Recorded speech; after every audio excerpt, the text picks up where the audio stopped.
교재 63페이지 보겠습니다. 모세가 그의 장인 이드로의 양떼를 치다가 호렙산의 떨기나무 아래에서 여호와의 사자를 만나게 됩니다. 하나님께서는 모세를 부르시면서 애굽 땅에 있는 이스라엘 백성들을 가나안 땅으로 인도하라는 사명을 주십니다. 모세는 자신이 누구에게 이런 일을 하며 그들에게 무엇이라 말해야 하는지를 묻습니다. 하나님께서는 모세와 함께 할 것을 약속하며 자신의 이름을 알려주십니다.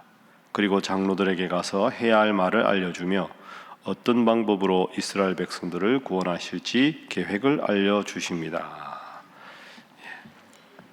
출애굽기는 말 그대로 애굽, 이집트에서 하나님의 은혜로 이스라엘 백성들이 탈출을 하는 그런 이야기입니다. 1장에서는 이제 그 야곱의 모든 아들들이 내려가서 애굽의 고센 땅에 잘 정착해 살고 있는데 이 요셉을 모르는 파라오가 등장해서 이 노예들의 숫자가 점점 많아지면 이 나라의 위협이 되겠다, 이제 이런 걱정을 하게 되고 이제 아이가 태어나면 다 죽기라, 이런 명령을, 끔찍한 명령을 내리는 장면이 나옵니다.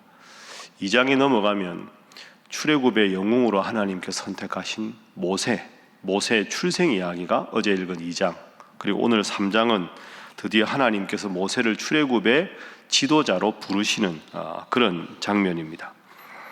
자, 우리 1장 한번 잠깐 볼까요? 자, 1장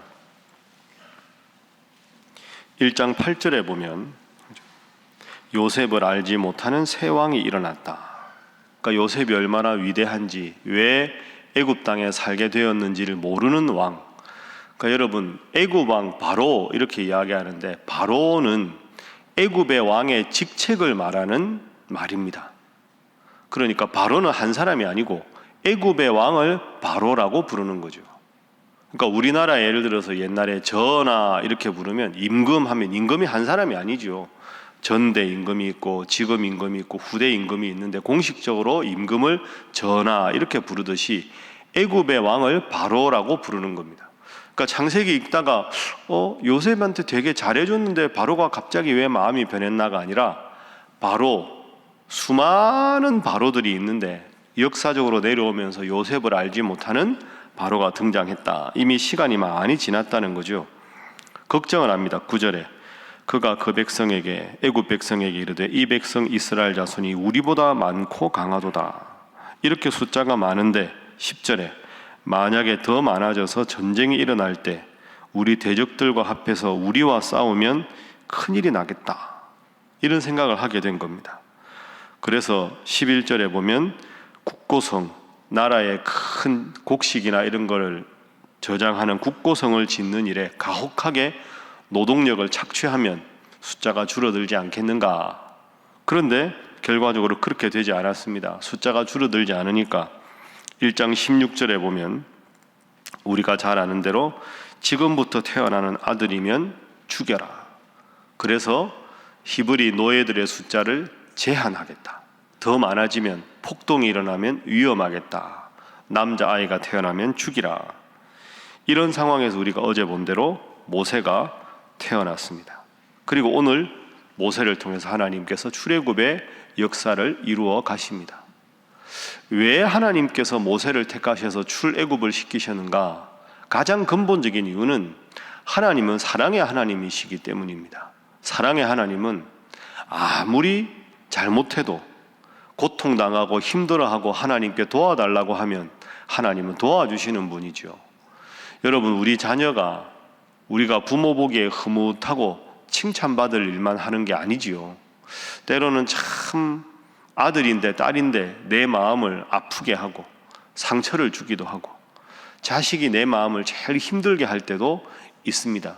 그러나 그렇다고 해도 자식은 부모가 품지요. 사랑하는 겁니다. 그래서 하나님께서 모세를 준비하셔서 출애굽의 역사를 이루어 가십니다. 이스라엘 백성들이 잘해서가 아니라 고통 속에서 하나님, 저희 힘듭니다, 저희를 도와주십시오라고 이야기하니 사랑의 하나님께서 모세를 준비시키셔서 출애굽의 역사를 이루어 가십니다. 그게 출애굽의 역사지요. 그래서 출애굽기를 보면서 우리가 제일 중요하게 여겨야 될 것은 하나님은 그래도 우리를 사랑하신다. 이걸 기억하셔야 합니다.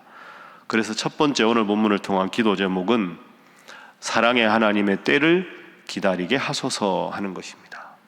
사랑의 하나님의 때를 기다리게 하소서. 사랑의 하나님은 때가 되면 반드시 하나님의 사람을 일으키시고 그 고난에서 일으켜 주신다. 그래서 오늘 3장의 하나님은 모세를 준비하셨다. 그렇습니다. 이게 참 쉽지가 않습니다. 이 때를 기다린다는 게, 우리는 조바심이 나고 하나님의 역사는 언제 있을지 모르는 이 간격 때문에 힘듭니다. 그러나 하나님은 반드시 하나님의 때에 모세와 같은 하나님의 사람을 준비하셔서 우리가 잘해서가 아니라 고통 속에 힘들어하는 우리를 보시고 반드시 그 고통을 해방시키시는 출애굽의 하나님이다. 꼭 오늘 모세의 소명 사건을 통해 기억하시고 항상 기도하고 낭망치 않는 여러분 모두가 되시기를 주님 이름으로 간절히 부탁합니다. 자, 그래서 하나님께서 모세를 부르시죠. 자, 모세를 부르십니다. 3장 1절 오늘 본문입니다. 자, 1절 한번 함께 읽어보겠습니다. 시작. 모세가 그의 장인 미디안 제사장 이드로의 양떼를 치더니 그떼를 광야 서쪽으로 인도하여 하나님의 산 호렙에 이르매. 아멘. 자, 호렙산 쪽에서 이제 모세가 양떼를 칩니다. 그 양떼를 칠 때 떨기나무가 불이 붙었는데 그 떨기나무가 타지 않습니다. 그 역사를 보고 깜짝 놀라는데 4절에 하나님이 모세를 부르십니다. 여호와께서 그가 보려고 돌이켜 오는 것을 보신지라 하나님이 떨기나무 가운데서 그를 불러 이르시되 모세야 모세야 하시니 그가 이르되 내가 여기 있나이다 하고 이제 모세가 소명을 받습니다. 하나님이 왜 모세를 부르셨는가? 6절 이하에 나옵니다. 내가 이 백성의 고통을 분명히 보고 7절 말씀에 부르짖음을 듣고 그 근심을 알고 8절에 내가 내려가서 애굽 사람의 손에서 구원하겠다. 어제 우리가 함께 읽은 말씀이죠. 자, 10절 말씀 10절 하나님께서 드디어 모세를 부르십니다. 10절 함께 읽습니다. 시작. 이제 내가 너를 바로에게 보내어 너에게 내 백성 이스라엘 자손을 애굽에서 인도하여 내게 하리라. 아멘. 이제 내가 너를 바로에게 보내어 너에게 내 백성 이스라엘 자손을 애굽에서 인도하여 내게 하리라. 하나님께서 모세를 부르셨습니다. 이 소명기사에서 제일 중요한 이 본문이 하나님께서 10절에 부르시는데 여기에 대한 모세의 응답입니다. 자, 여러분 11절 12절 함께 읽습니다. 시작. 모세가 하나님께 아뢰되 내가 누구에게 바로에게 가며 이스라엘 자손을 애굽에서 인도하여 내리이까? 하나님이 이르시되 내가 반드시 너와 함께 있으리라. 내가 그 백성을 애굽에서 인도하여 낸 후에 너희가 이 산에서 하나님을 섬기리니 이것이 내가 너를 보낸 증거니라. 아멘. 자, 이 당시에 하나님이 모세를 부르실 때 모세 나이가 몇 살이었습니까? 80세였습니다. 80세. 모세의 인생은 120세지요. 태어나서부터 나일 강가에서 버려졌다가 애굽 왕 바로의 딸이 건져서 이 바로의 궁전에서 40세까지, 그게 모세 인생의 첫 번째 단계입니다. 40세 때 어제 그 애굽의 노동을 관리하는 사람이 히브리 사람 때리는 걸 보고 욱하는 마음에 쳐서 죽이지요. 그래서 살인자가 되어서 애굽 왕궁에서 도망간 게 40살 때입니다. 그래서 미디안 광야에서 이드로의 양을 치는 게 40년입니다. 그래서 지금 오늘 3장은 모세가 80세 때입니다. 그리고 80세 때 출애굽의 지도자가 되어서 40년을 하다가 120세 하나님의 부름을 받습니다. 태어나서 40세까지는 바로의 공주의 양아들, 40세부터 80세까지 40년은 미디안의 이름 없는 목동, 그리고 80세 때 하나님이 부르셔서 40년간 지도자 노릇을 합니다. 여기서 중요하게 우리가 기억해야 될 것, 왜 하나님은 모세가 80세가 되었을 때 부르셨을까 하는 겁니다. 어제 조 목사님께 설명을 잘 해주셨는데, 여러분, 모세는 어떻게 보면 애굽 사람도 아니고 히브리 사람도 아니죠. 히브리 사람인데 애굽의 공주의 양아들이 되었으니까 어정쩡한 위치일 수 있습니다. 그런데 또 한편 생각하면 모세의 자의식은 어떤 게 있을까요? 모세는 이런 생각을 했던 거죠. 어릴 적에 자기를 낳았던 어머니가 생모가 유모가 돼서 자기를 가르치지 않습니까? 그러면 어머니가 계속 가르치는 게 요게벳이, 너는 히브리 사람이다. 우리는 하나님을 믿는다. 우리의 동족들은 지금 노예 생활을 하고 있다. 끊임없이 모세에게 그걸 가르쳤겠죠. 그러니까 모세는 겉으로는 애굽의 바로의 궁전에서 최고의 학문을 배우는 완벽한 애굽 사람이고, 겉으로는, 속으로는 완벽한 히브리 사람입니다. 그러니까 겉으로는 애굽 사람 누구에게도 견줄 수 있는 뛰어난 무예 실력과 출중한 지식을 갖추었지만, 속으로는 그래도 나는 히브리 사람이다. 언젠가 내가 내 동족을 위해서 일할 때가 있을 것이다 하는 자의식이 있는 겁니다. 그 자의식이 있는데 애굽 사람이 히브리 사람을 때리잖아요. 그걸 보고 욱하는 마음에 쳐서 죽이는 겁니다. 그 말은 내가 내 동족을 위해서 뭔가를 할 수 있다. 그리고 지금 애굽 땅에 나만큼 히브리 사람으로 지위가 있고 능력이 있고 학식을 갖추고 무예 실력을 갖춘 건 나밖에 없다. 나 아니면 안 된다는 생각을 가진 게 모세 인생의 1단계입니다. 내가 해보겠다 이거죠. 그런데 내가 해보겠다 하고 생각하던 모세가 했던 유일한 행동은 살인입니다. 여러분, 이게 참 중요합니다. 모세가 내 인생의 주인이 나다라고 했을 때 했던 유일한 행동은 살인입니다. 앞불사, 큰일 났다. 도망을 가지요. 그리고 40년이 지납니다. 그 30년간 모세가 무슨 생각을 했을까요? 양들을 다 불러놓고 양들을 주목해라. 내가 이름 없는 목자인 줄 아느냐? 나는 애굽의 모든 학문을 섭렵한 최고의 위대한 전사다. 양들이 알아듣겠습니까? 모르죠. 그러니까 미디안 광야 40년 동안에 모세가 어떤 훈련을 했을 겁니까? 내 인생의 주인은 나다. 나 아니면 누가 히브리 사람을 구원할까 하는 나 중심의 생각이 완전히 사라진 게 40년이 걸린 겁니다. 하나님은 그때를 주목하신 거죠. 그 전에 만약에 하나님이 모세를 부르셨다면, 예, 하나님, 제가 하겠습니다. 이렇게 하고 속으로는, 당연하지. 나 아니면 누가 해, 이 일을. 나만큼 배운 사람이 없는데, 나만큼 준비된 지도자가 없는데, 이 생각을 분명히 했을 겁니다. 그러면 출애굽을 하나님의 은혜로 하는 게 아니라 모세는 겉으로 하나님의 은혜를 말하면 속으로는 내 실력과 내 능력으로 했다고 생각하겠죠. 하나님은 그걸 보신 겁니다. 모세야, 그게 아니다. 너의 힘을 의지하다가는 출애굽의 지도자가 되기에는 충분하지 않다. 그래서 오늘 10절 보십시오. 이제 내가 너를 바로에게 보내어 너에게 내 백성 이스라엘 자손을 인도하여 내게 하리라. 그랬을 때 모세의 고백이 위대합니다. 11절. 모세가 하나님께 아뢰되 내가 누구이기에, 한번 따라 하시죠. 내가 누구이기에. 내가 누구이기에. 이게 영어 성경으로 노골적으로 어떻게 번역해 있냐면 I am nothing 이렇게 되어 있습니다. 나는 아무것도 아닙니다.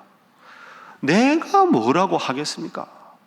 이 고백을 80년을 기다리신 겁니다. 제가 이 본문 참 좋아하는데요, 이 3장 11절 가지고 제가 설교 제목을 뽑는다면 80년을 기다린 고백입니다. 하나님은 이 진실한 고백이 나오기를 80년을 기다리신 거죠. 그래, 너의 힘으로 출애굽하는 게 아니다. 너는 아무것도 아니다. 그 진실한 고백을 딱 듣고 하나님이 정말 모세에게 해주고 싶은 말씀이 12절입니다. 내가 반드시 너와 함께 있으리라. 그렇지 모세야, 너의 능력이 아니라 나의 능력으로 출애굽하는 거야. 내가 내 능력으로 너와 함께 할 거야. 너 이제 준비가 됐다. 내가 아무것도 아니라고 하니 이제는 너의 능력이 아니라 하나님 나의 능력으로 너와 함께 하겠다. 이게 80년에 기다린 고백입니다. 만약에 우리가 정말 진실하게 이 11절의 고백을 할 수 있다면 우리 인생은 하나님 앞에 모세처럼 위대하게 쓰임받을 줄로 믿습니다. 그게 3장의 제일 중요한 교훈입니다. 그래서 두 번째 오늘 본문을 통한 교훈은 하나님은 겸손한 자를 쓰신다 하는 것입니다. 이렇게 기도할 수 있겠죠. 하나님, 모세처럼 겸손하게 고백하게 하소서. 내가 누구이기에 저는 아무것도 아닙니다. 이 고백, 80년을 기다린 하나님의 고백, 그러니까 여러분이나 저나 정말 진실하게 이 고백을 하나님 앞에 드릴 수 있다면, 잘 되어도 모든 게 하나님 은혜고, 때로 힘든 일이 생기고 답답한 일이 생겨도 하나님 뜻이 있으시겠지요 하고 하나님만 고백할 수 있다면 하나님이 우리를 얼마나 위대하게 쓰시겠습니까? 그 고백이 준비되지 않은 것이 우리와 모세의 차이점입니다. 자, 하나님이 너와 함께 하겠다 말씀하셨습니다.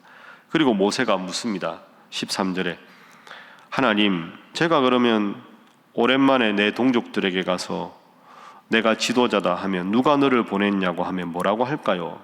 하나님이 대답하십니다. 3장 14절 함께 읽어봅니다. 시작. 하나님이 모세에게 이르시되 나는 스스로 있는 자이니라. 또 이르시되 너는 이스라엘 자손에게 이같이 이르기를 스스로 있는 자가 나를 너희에게 보내셨다 하라. 아멘. 자, 이 14절은 아주 어려운 구절입니다. 성경의 가장 어려운 구절 중에 하나인데, 나는 스스로 있는 자니라. 이걸 잠깐 제가 설명을 좀 해보겠습니다. 여러분, 하나님이 자기는 누구다라고 유일하게 제대로 소개한 게 3장 14절 밖에 없는데, 모세가 하나님께 너 누가 보냈냐? 430년 만에 또 가가지고 너 누가 보냈냐? 우리가 믿는 하나님이 보냈다. 그 신은 누구냐? 스스로 있는 자다. 이게 무슨 뜻이냐 하면, 나는 스스로 있는 자니다 라는 이 하나님의 소개는 번역이 안 되는 구절입니다. 이게 히브리어로 말하면 에흐예 아쉐르 에흐예라고 발음하는데요, 똑같잖아요. 에흐예 아쉐르 에흐예. 에흐예라는 말은 영어로 번역하면 한글 번역이 어려운데 I am 혹은 I will be, 나는 뭐뭐이다, 나는 뭐뭐일 것이다, 이런 뜻이고요. 에흐예 아쉐르는 관계대명사 who, 에흐예 아쉐르 에흐예도 또 I am I will be입니다. 헷갈리시죠? 그러니까 이 구절을 영어로 번역하면 네 가지 번역입니다. I am who I am, I am who I will be, I will be who I am, I will be who I will be. 이 번역이 한글로 굳이 번역하면 나는 나다, 이런 뜻입니다. 나는 나다. 누구십니까? 나야. 이게 무슨 말일까요? 이런 뜻입니다. 정확하게 말씀드리면, 모세야, 내가 누군지 머릿속으로 이해해가지고 이스라엘 백성들에 가서 소개할 생각하지 마라. 내가 지금부터 어떤 위대한 신인지 너에게 보여주겠다. 10가지 재앙을 통해서, 낮에는 구름 기둥으로, 밤에는 불 기둥으로, 물이 없을 때는 반석을 쳐서 물을 내고, 고기가 필요하면 만나와 메추라기로 너희 출애굽 가운데 40년 내내 우리를 인도한 하나님이 어떤 분인지 경험하게 해주겠다. 체험하게 해주겠다. 느끼게 해주겠다. 나를 머릿속으로 그냥 이해해가지고 전달하려고 하지 마라. 이게 3장 14절의 뜻입니다. 그러니 정확하게 말씀드리면, 하나님 당신을 누구라고 할까요? 모세야, 내가 얼마나 위대한 신인지 지금부터 보여줄 테니까 머리로 이해하지 말고 삶으로 체험하고 느껴라. 이게 3장 14절입니다. 여러분도 마찬가지 아닙니까? 누군가가 하나님 누굽니까? 이러면 여러분 뭐라고 대답하는 게 제일 좋을까요? 어렵게 말할 게 아니라, 하나님은 나보다 나를 더 잘 아시고, 나를 이 세상에 태어나게 하시고, 지금도 내 기도를 들으시고, 내가 제일 외로울 때도 내 친구가 되어주시고, 내 위로가 되어주시고, 이렇게 여러분이 살아가는 이야기를 해야 제일 그분에게 피부로 와닿는 거죠. 그래서 마지막 세 번째 기도 제목입니다. 하나님의 위대하심을 늘 인정하게 하소서 하는 것입니다. 하나님의 위대하심을 늘 인정하게 하소서. 하나님을 다 머릿속으로 이해해서 믿으려고 하지 말고, 오늘도 내 기도를 들으시고 내 발걸음을 인도하시고, 내가 참 배운 게 없어서 말 주변이 없어도 진짜 하나님은 나를 사랑하시고 내 인생에 하나님 없이는 살 수 없는 존재라는 걸 늘 느끼며 살아가라. 그게 하나님께서 모세에게 소개하신 자신의 모습입니다. 말씀을 정리하겠습니다. 오늘 하나님께서 모세를 부르셨습니다. 반드시 고통을 외면하지 않으시고 들으시는 하나님, 그리고 나는 아무것도 아닙니다. 그 고백을 통해서 하나님이 함께 하시겠다 약속하셨습니다. 오늘도 진실하게 하나님, 오늘 하루도 제 힘으로 살지 않고 하나님 은혜로 살게 하시고 하나님의 얼마나 위대한 분인지 매일매일 살아가면서 경험하며 느끼며 주님 때문에 행복한 인생 되게 하옵소서 기도하셔서 날마다 날이 무덥고 힘들고 지칠지라도 주님 때문에 행복한 삶 살아가는 여러분 모두가 되시기를 주님 이름으로 축복합니다. 기도하겠습니다. 오늘 이 제목 생각하면서 하나님의 때를 기다리며 도우시는 하나님을 믿고 겸손히 하나님과 더불어 승리하는 복된 인생 되게 하여 주시옵소서. 그런 우리 신일교회 되게 하시고 그런 우리 이 나라 대한민국 되게 하여 주시옵소서. 함께 기도합니다. 주여 믿습니다. 주여 믿습니다. 주여 믿습니다.